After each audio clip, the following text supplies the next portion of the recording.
Everybody called in so far wants to talk about Romney and say, maybe the timing could have been better, maybe tighter argument, but Romney sounded like a president saying the right thing, and our president and his administration didn't. I really thought this was his finest hour. Good. As a candidate. It kind of reminded me, but if you remember right after 9/11, because the president was basically up in the air for a few hours, which is the way it had to be. Yep. It seemed for a second like Rudy Giuliani kind of leaped in and filled the leadership void when it was badly needed that somebody take that role. And I think Romney did something very akin to that. But we need right now a president who's going to look out for the interests of the United States of America, not try to figure out what the better thing for the world is or whatever it is that President Obama is doing.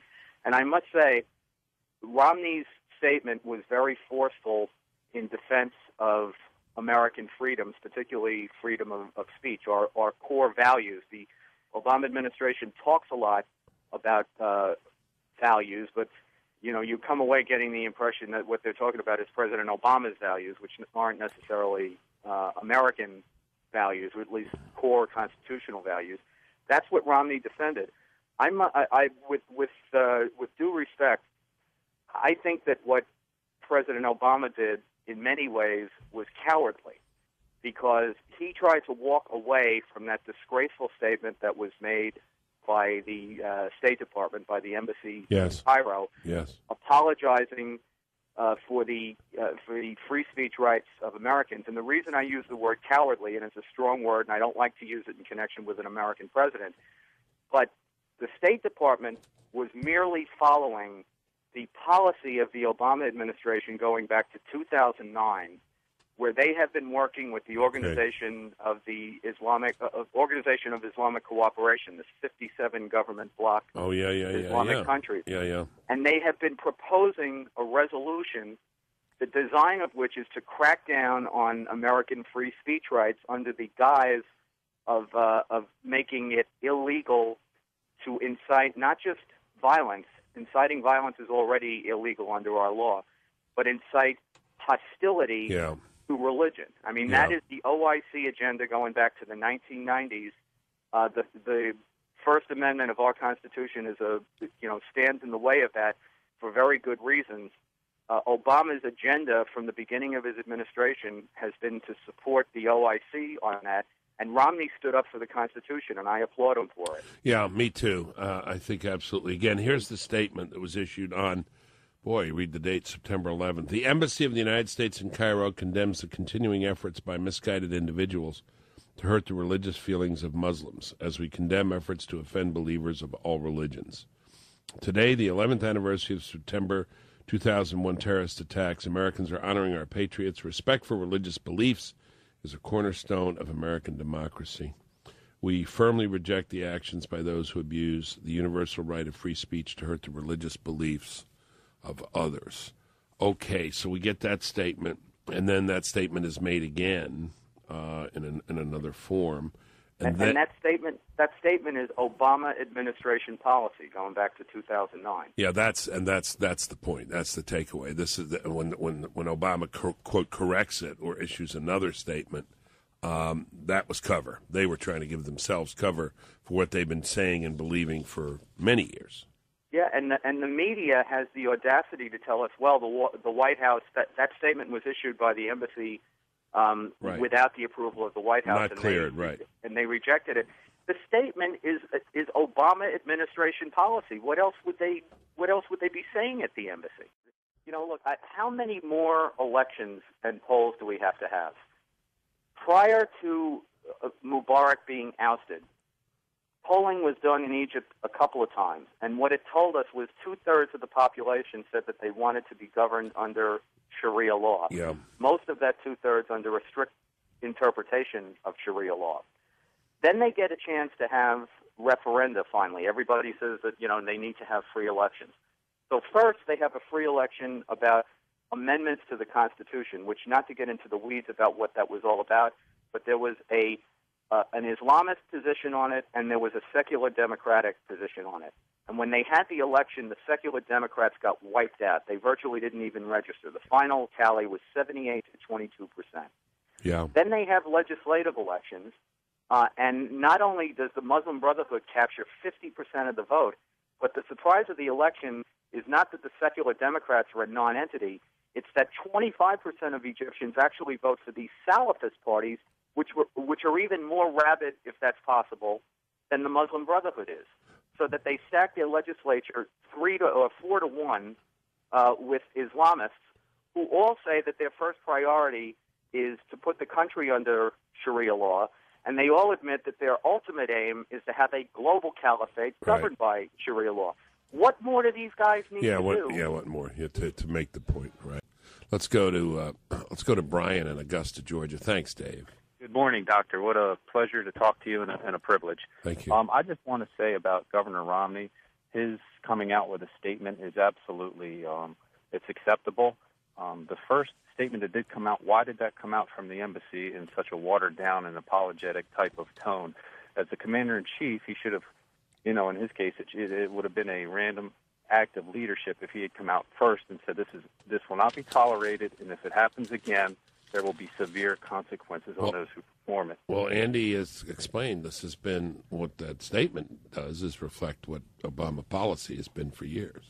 Yeah, I think that's right. I think if I would have loved it if the president had done that, and that would have been great. It would have been like preserving, protecting, and defending the Constitution of the United States. But unfortunately, he's been on the wrong side of this one from the beginning, and this is one of those times when reality caught up with his policy, and when it came time to stand up and be counted, he's sort of hiding under his desk. What will they do? Will they? I mean, obviously they backtracked on the statements. Will they beef up the security at the embassies? Will they? What is the justice here? Search. What are they doing? Looking for the perpetrators of this murder? Well, what I understand this morning, at least in Yemen, is that the FBI has been dispatched to lend help, which ordinarily, I was involved in some of these investigations in the 90s. What that means is the FBI goes and does the investigation with the blessing of the country involved. It's difficult for them to operate in places like Yemen. There's always a temporary sympathy for the United States after something like this happens, like after the Cole got bombed. But within a few days, what ends up happening is that these countries are much more rapidly anti-American and anti-Western than you think, and it actually becomes an uncomfortable and somewhat dangerous situation for the agents as well as any other American officials who have to act in that environment. It's very, very difficult. Will we see more of this? We had this report this morning in Yemen. Will we continue to see stuff like this going on? Will there be more breaches or attempts at breaches? And I don't. It's not your field exactly, but you know about this stuff. If you have a security force of 20 people at an embassy, if you make it 50, is that going to make a big difference? Will we continue to see more of this? You think in countries over there? Well, I don't think there's any question that we're going to see more of it. Even if we beef up security, we'll see more of it. It's a mistake to think that this is actually about an Islamic movie or a pastor down in Florida burning the Koran. Sure. In fact, it looks like the operation in Yemen, which clearly is an al-Qaeda operation, even though the administration doesn't seem to want to call it a terrorist attack yet. Zawahiri, now the head of al-Qaeda, was calling for vengeance on 9/11 for the killing of al-Libi, who was the head of al-Qaeda in Yemen, which is the most active place. So they're resurging, and they have insulated or infiltrated themselves into a lot of these quote unquote rebel or opposition movements in some of what are known as the Arab Spring countries. Even Zawahiri calls them that now. So we have done a lot, unfortunately, to empower them. It's a little bit difficult for us to be moaning as we are about the fact that they, when they tear the American flag down, they put the Al-Qaeda flag up. Well, the Al-Qaeda flag was in abundance in these rebel groups that we assisted in Libya and are assisting in Syria. So it's hard for us on Monday, Wednesday, and Friday to overlook that and then condemn it on the other days. So we can expect more trouble. I think so. Okay. George is in Jacksonville. Go ahead, George. Yeah, good morning. I worked and lived in Egypt 6 months, Saudi Arabia a year, and Brunei 3 years, a third Muslim country.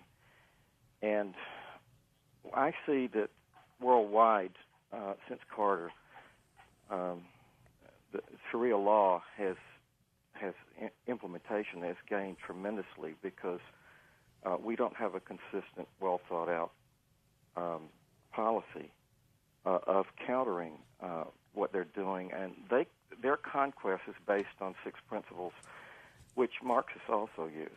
Fabian socialist. Okay.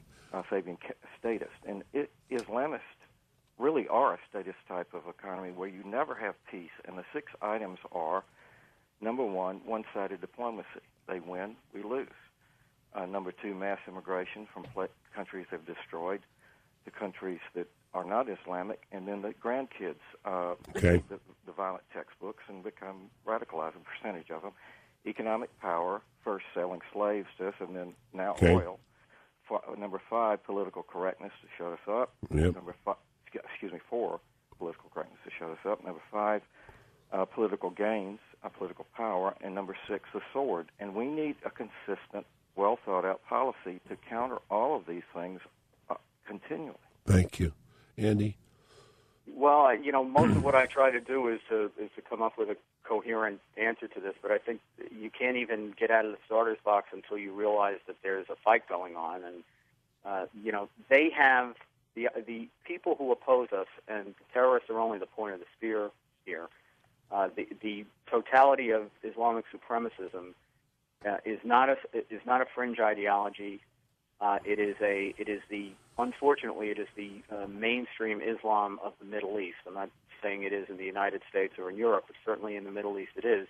They consider the West an enemy, and Sharia is what they propose as their substitution for our Constitution and our freedoms. Now, those are just facts, and I think we have to get around to the fact that we really do have enemies in the world.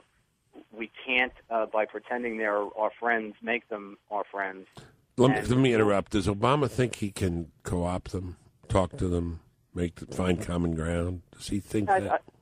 I do think that because they do have common ground on a number of things, particularly economic issues. There's not enough attention given to Islamist ideology in this country, but one of the things people ought to know is there's a reason that the hard left and Islamists cooperate on so many levels. They disagree on some major important issues like women's rights and abortion and a few other big-ticket items. But on big foundational fundamental issues, including finance, capitalism, and accumulation of wealth, they're pretty much on the same page, and it makes it much more easy for them to cooperate than we seem to think. All right.